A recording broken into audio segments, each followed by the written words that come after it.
안녕하세요. 오늘은 지옥에서 온 판사의 13화와 대망의 최종화인 14화를 몰아보는 시간을 준비했습니다. 각 에피소드가 사건의 절정을 향해 치닫는 가운데 감동과 긴장이 교차하는 스토리가 기다리고 있습니다. 함께 시작해보시죠. 드디어 연쇄살인범 제2 정태규의 재판이 시작됩니다. 피해자와 유가족들에게 진정한 정의를 돌려주기 위해 강빛나 판사는 자신의 모든 것을 걸고 이 재판을 이끌어 나가려 결심합니다. 하지만 재판 직전 그녀에게 바엘이 나타나 경고를 합니다. 정태규를 풀어주고 지옥으로 보내라. 그렇지 않으면 내게 끔찍한 죽음이 닥칠 것이다. 바엘의 협박에 빛나는 잠시 혼란에 빠지지만 유가족과 피해자들의 고통을 덜어주고자 정의를 선택하기로 합니다. 증인으로 나선 동생 정선호는 재판장에서 충격적인 사실을 폭로하는데요. 그는 정태규가 김소영 형사를 살해할 당시 자신이 그를 도왔으며 정태규가 황천빌라 주민들을 위협하고 조종했던 계획을 고백합니다. 증언이 끝난 후 빛나는 경찰들이 정태규의 집을 수색하도록 지시하고 그의 집에서 살인과 관련된 여러 증거들을 확보하게 되죠. 빛나는 이 증거를 통해 정태규의 죄를 입증할 수 있게 되지만 이로 인해 자신도 지옥으로 돌아가야 할 운명에 처합니다. 그녀는 자신이 모든 힘을 잃고 소멸될 가능성이 크다는 것을 알지만 정의를 위한 결정을 후회하지 않으며 재판을 이어가죠. 재판이 끝난 후 빛나는 자신의 소멸이 가까워져감을 느끼고 오미자 할머니를 찾아가 마지막 인사를 합니다. 나는 이제 지옥으로 돌아가겠지만 이 결정을 후회하지 않아요. 이 장면은 그녀가 악마가 아닌 인간의 감정을 깊이 느끼고 있음을 보여주는 순간입니다. 빛나의 희생을 목도한 다온은 오열하며 그녀의 죽음을 받아들이려던 순간 기적처럼 빛나가 다시 살아납니다.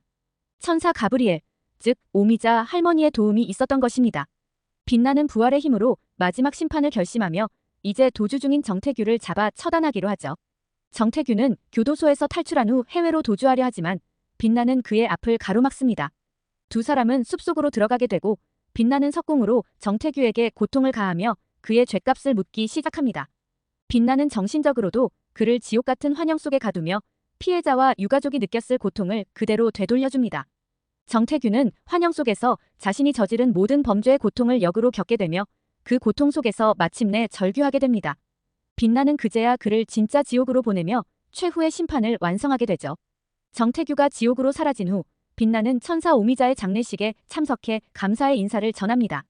이제 지옥으로 돌아가야 할 시간이 다가왔고 바엘은 유스티티아를 다시 후계자로 삼겠다고 선언하며 지옥으로 돌아올 것을 명령합니다. 그러나 빛나는 마지막으로 부탁을 합니다. 3년간 만의 시간을 주세요. 다온과 평범한 삶을 누리고 싶어요. 바엘은 이 마지막 요청을 받아들여 다온과의 3년간의 휴가를 허락하죠. 빛나와 다온은 평범한 연인의 모습을 하며 시간을 보내게 됩니다. 둘은 소박한 일상을 즐기며 함께 요리하고 여행을 떠나며 다온의 손을 잡고 행복을 누립니다. 빛나는 매 순간을 소중히 여기는 듯한 미소를 짓고 다온 또한 그런 그녀를 지켜보며 행복해하죠. 그러나 2년 후 예상치 못한 인물이 나타납니다. 바로 루시퍼. 그는 빛나에게 새로운 제안을 합니다. 남은 1년 동안 10명의 죄인을 처단하면 완전한 인간이 될 수 있다. 빛나는 인간으로서 다온과 함께할 수 있는 기회를 주겠다는 제안에 마음이 흔들리기 시작합니다. 그녀는 그동안 함께한 다온과의 행복한 순간들을 떠올리며 이 선택을 고민하게 되죠. 이렇게 지옥에서 온 판사는 강렬한 여운을 남기며 막을 내립니다. 인간으로서 다온과의 행복을 갈망하며 고민에 빠진 빛나의 모습이 감동적으로 그려지며 시청자들에게 깊은 인상을 남깁니다.